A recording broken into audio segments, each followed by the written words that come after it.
रंगभूमि का ये सफरनामा आज उन्नाव जनपद के सुभानीखेड़ा गांव में है। ये गांव आज इस वजह से चर्चा में है क्योंकि यहाँ की एक बच्ची ने शिक्षा के क्षेत्र में पहली बार एक बड़ा मुकाम हासिल किया है। मुझे यहाँ पे पहले कुछ पता ही नहीं था कि नवोदय होता क्या है, कोई जानता नहीं था। मेरे घर में भी कोई नहीं जानता था।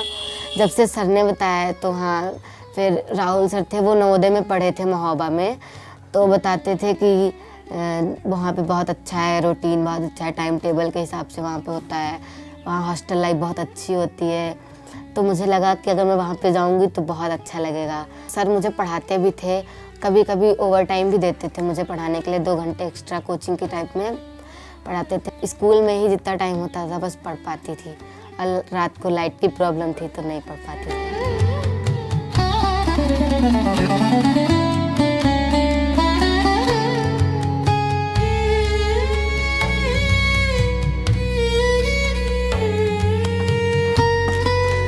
मेरा नाम सावली है, मैं नवोदय विद्यालय में पढ़ती हूँ और मैं 6th क्लास में पढ़ती हूँ।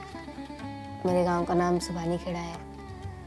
बहुत अच्छा लग रहा है, बहुत अच्छे से पढ़ाई हो रही है, मतलब हर एक सुविधा मिल रही है, हर एक एक्टिविटी में शामिल होना बहुत अच्छा लगता है। पहले जैसे यहाँ स्कूलों में पढ़ते थे तो ग्राउंड पे जाना, मतलब खेल नहीं पाते थे। वहाँ पे हर एक खेल, मतलब बैडमिंटन, कबड्डी, ताइक्वांडो, जूडो, मतलब बहुत सारे खेल खिलाए जाते हैं। तो बहुत अच्छा लगता है कि हमें एक खेल खेलने को मिल रहा है। स्कूल में अच्छा खेलते हैं, उसके बाद हम लोग दूसरे विद्यालय जाते हैं, वहाँ पे भी अच्छा खेलते हैं तो उसके आगे जाते हैं। ऐसे धीरे धीरे नेशनल या फिर उसके आगे भी जाते हैं। और गांव में थे तो खेलने की सुविधा नहीं थी इतनी ज़्यादा, पढ़ के आते थे, घर में रहते थे और खेलना ज़्यादा कुछ नहीं खेल पाते थे। तो वहाँ पे हर एक टाइम होता है, टाइम टेबल के हिसाब से हर एक काम होते हैं। तो वहाँ का टाइम टेबल बहुत ही अच्छा है। घर पे इतना अच्छा टाइम टेबल नहीं बना पाते थे हम लोग। इस स्कूल से स्कूल में बहुत अंतर है। मतलब यहाँ पे हम लोग जाते थे और प्रेयर होती थी, उसके बाद क्लास में बैठ जाते थे, फिर टीचर्स आते थे पढ़ाने के लिए, लंच हो जाता था, उसके बाद फिर पढ़ाई होती थी, फिर घर आ जाते थे, फिर घर में जो मन वो करते थे। पढ़ाई तो हो नहीं पाती थी, शोर होता था, उधर खेल रहे हैं सब लोग, उधर हम लोगों का भी खेलने का मन होता था। 2021 में गए थे हम यहाँ पे पढ़ने के लिए। सर ये मेरा विद्यालय है, पहले मैं यहीं पे पढ़ती थी और शायद से अभी छुट्टी हो गई है, बट गाड़ी खड़ी है, शायद से सर यहीं पे होंगे। चलिए आपको सर से मिलाते हैं।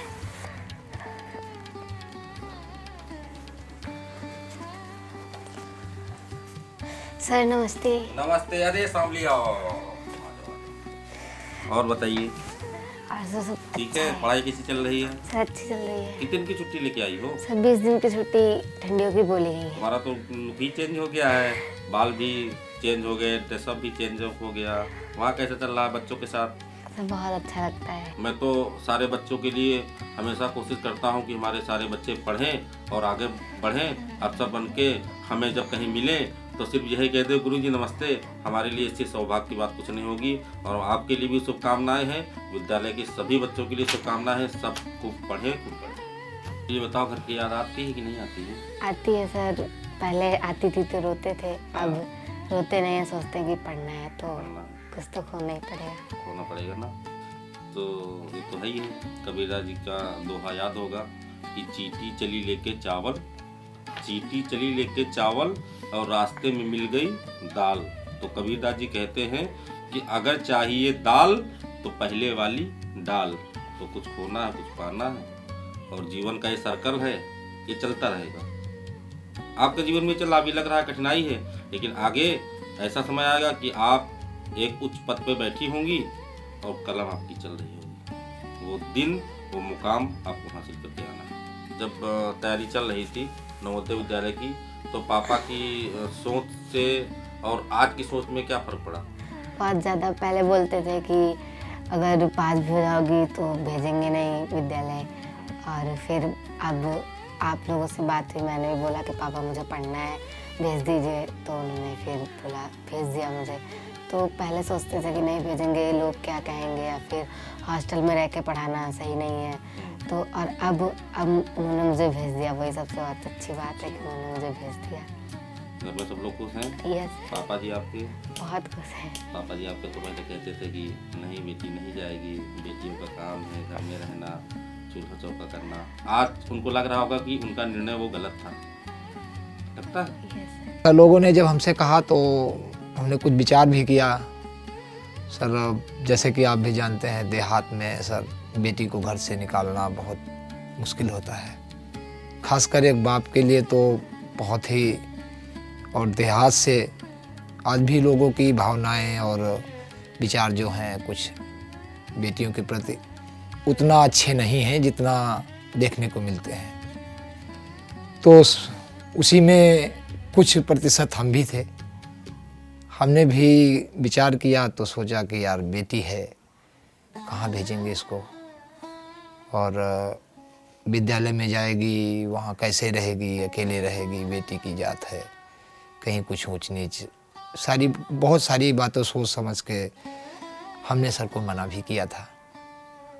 हमने कहा सर हम वहाँ भेज नहीं पाएंगे, हमारी ये क्षमता नहीं है कि हम बेटी को बाहर भेज के पढ़ाएं। हाँ सर, सामाजिक दबाव था, जो सच है उसको नहीं झुठला सकते हैं सर। कारण यही था कि ग्रामीण में सर लोग अगर लड़कियों को इस प्रकार से अभी छूट नहीं है, लोग लड़कियों को इस नज़र से नहीं देखते हैं। कारण नॉर्मल सा है, नॉर्मल सा यह है कि अभी शिक्षा का ग्रामीणों में बहुत ज़्यादा ही अभाव है सर। ग्रामीण में क्या होता है कि अगर किसी की बेटी बहन बाहर की तरफ जाती है तो लोग उस पर उंगलियां उठाते हैं सर। वैसे तो हर बाप को भी भरोसा होता है, लेकिन एक समाज का डर होता है। समाज में लोग उसको उसके आगे या पीछे कहीं से भी उसको जो है टारगेट करते हैं लोग कि देखो बेटी को बाहर भेज रहा है, बेटी ऐसी है वैसी है। तो इन सारी बातों को सोच के सर थोड़ा सा डर लगता था। 5% हमारा योगदान है, 95% सर लोगों का योगदान है, अवधेश सर, ब्रजेश सर और राहुल सर। तो उसने कहा पापा हम नवोदय जाना चाहते हैं।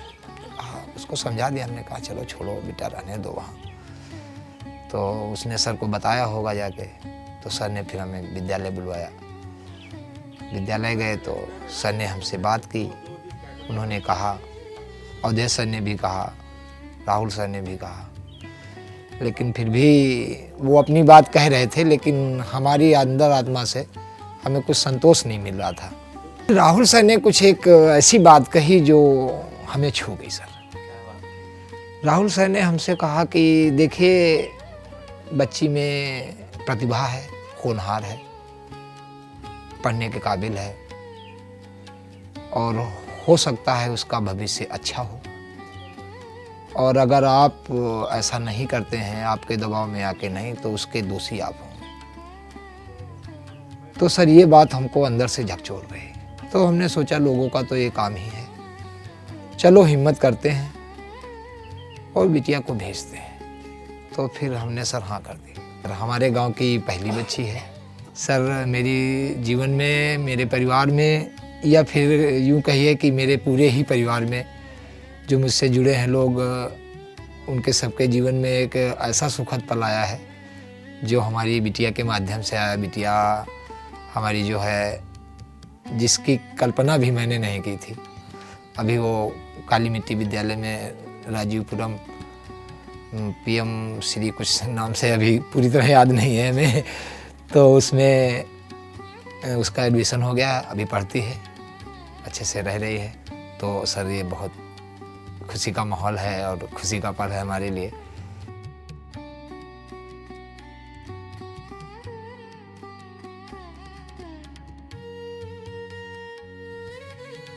उस बच्चे की सफलता ने उसके पिता के रूढ़वादी सोच को भी बदला। उसके पिता का यह मानना था कि बेटियां घर से बाहर रह करके शिक्षा नहीं ले सकती, लेकिन उसके गुरुजन और उस बच्ची की सफलता ने मिलकर उसके हृदय को परिवर्तित कर दिया। यहाँ अगर लड़कियों को इतना मतलब दबाव दिया जाता है कि वो अपने करियर पे फोकस करना ही बंद कर देती है। लड़कियों को लड़कों से कम समझा जाता है, बट ऐसा कुछ नहीं है, क्योंकि लड़कियां भी यहाँ बहुत कुछ कर रही हैं आजकल। बहुत लोग बहुत बड़ी बड़ी पोस्ट पे काम कर रही हैं। हर तरफ शोर होता है, उधर बच्चे खेल रहे हैं, उधर शोर हो रहा है, कोई उधर चिल्ला रहा है, तो पढ़ने का टाइम नहीं मिलता है। रात को मिलता है, रात को तो सबको नींद ही आती है, बट पढ़ सकते हैं रात को भी। रात को कभी लाइट नहीं आती, लाइट की प्रॉब्लम है गांव में, तो लाइट की सबसे ज़्यादा प्रॉब्लम ही होती है। तो अगर दिन में पढ़ते थे तो सब लोग खेला करते, तो हम भी छोटे थे, हमारा भी बहुत खेलने का मन होता था, हम लोग भी बहुत खेलते थे।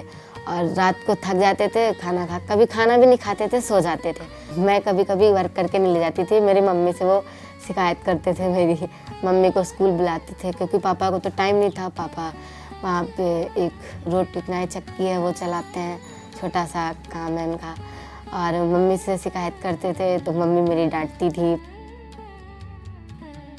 करते हैं कि इनकी बिटिया पढ़ के निकल गई, साथ में जो बच्चे पढ़ते थे वो नहीं निकल पाए, बिटिया मेरी निकल गई। सर ये बातें होती हैं, मतलब बोलते हैं कि शामली पढ़ गई है, शामली की वहाँ निकल गई है तो शामली की नौकरी लग जाएगी, यही बोलते हैं। सर बोलते थे कि मतलब घर का काम करें, बाहर जाएंगे तो लोग कहेंगे इनकी लड़की बाहर है, पढ़ रही है।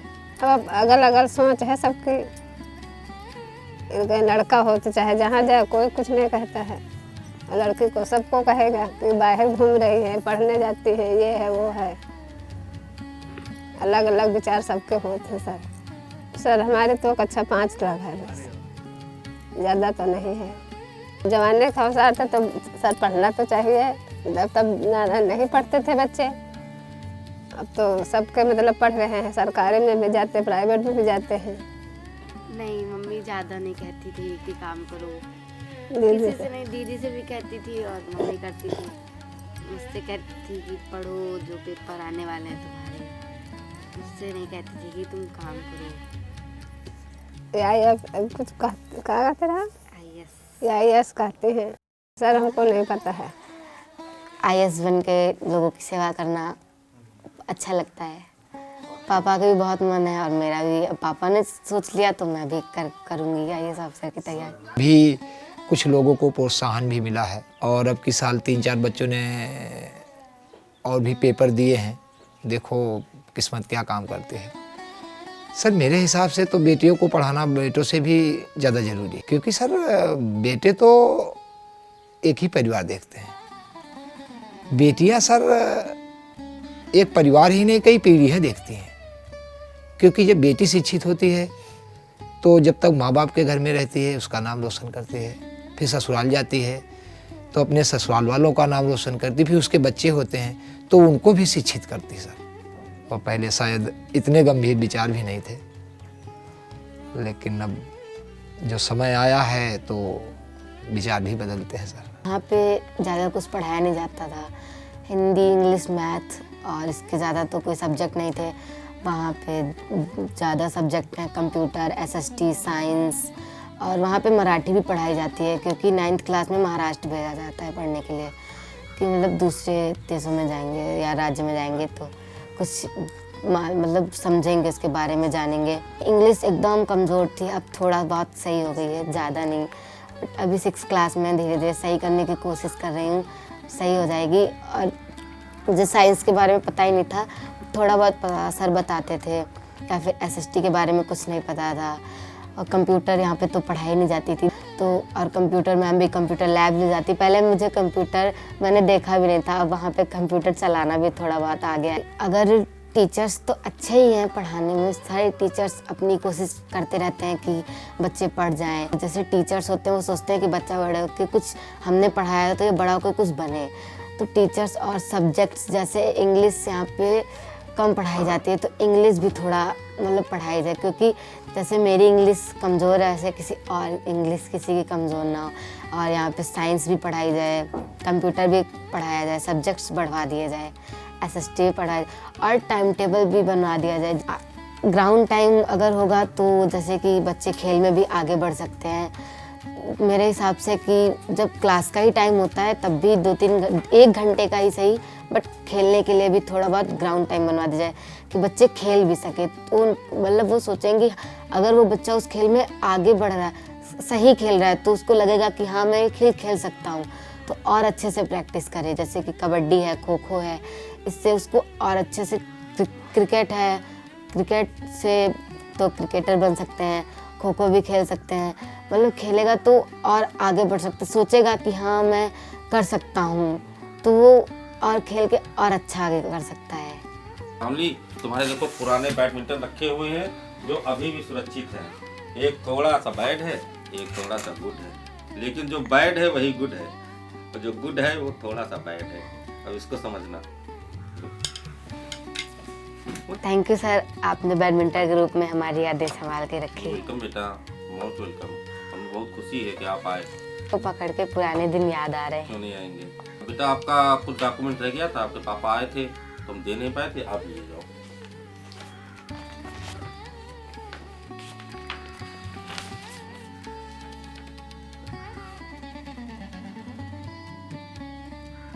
लो बेटा, इस पे लिखो, साइन कर दो अपना, लिख दो 1 प्रति प्राप्त की।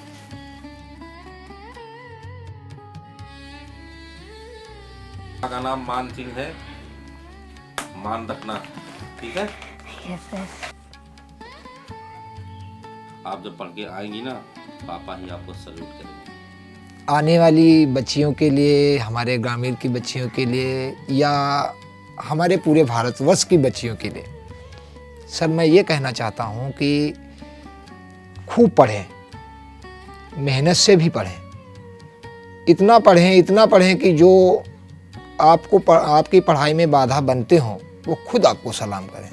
इतना पढ़ के उस मुकाम पे पहुँचें कि जो आपको आज नीचा देखते हैं या बेटियों के बारे में जो गलत सोचते हैं उनकी सोच बदल दें। सर उन पिताओं के लिए तो हम यही कहेंगे कि अपनी सोच को, अपनी मानसिकता को बदलें और एक बार ये सोच के देखें कि बेटियां बेटों से भी बेहतर हैं।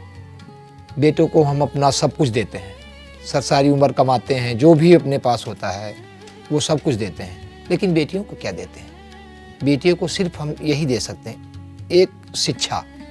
अगर हम बेटियों को शिक्षा दे लेते हैं तो अपना जीवन वो अपनी शिक्षा के ही सहारे गुजार लेंगे। लड़कियों को बस यही सब लोग कहते हैं कि काम, घर का काम देखेगी और ससुराल चली जाएगी, वहाँ पे सबका काम देखेगी, घर संभालेगी। ऐसा नहीं है कि लड़कियाँ सिर्फ घर ही संभाल सकती हैं, स्कूल से आती है काम करने लगती हैं, या फिर ऐसा मत कीजिए। लड़कियों को पढ़ने का टाइम दीजिए, वो बड़े होकर अपना कैरियर चुने, वो आगे बड़े होकर कुछ बन जाए। ऐसा नहीं कि लड़कियाँ सिर्फ घर का ही काम कर सकती हैं या फिर उनकी शादी कर दी जाए, वो घर ससुराल में रहें, घर ही संभालें, ऐसा कुछ नहीं है। लड़कियाँ भी बहुत कुछ कर सकती हैं। बस मैं इतना ही कहना चाहूँगी, लड़कियों को भी पढ़ने का मौका दिया जाए। लड़कियाँ लड़कों से कम नहीं हैं। ये कहानी हमें ये सीख देती है कि एक शिक्षा ही एक ऐसा माध्यम है जो व्यक्तिगत और सामाजिक रूप में परिवर्तन की अहम कड़ी है। इसलिए शिक्षा बहुत जरूरी है, चाहे वो बेटी हो या बेटा, दोनों को बराबर शिक्षा मिलनी चाहिए। हमारे देश के महान शिक्षाविदी डॉक्टर भीमराव अंबेडकर, उनका भी यही कथन था कि शिक्षा वो शेरनी का दूध है जो पिएगा वो दहाड़ेगा। रंगभूमि परिवार जल्द ही आपके साथ एक नई प्रेरणादायी कहानी के साथ होगा। तब तक के लिए धन्यवाद।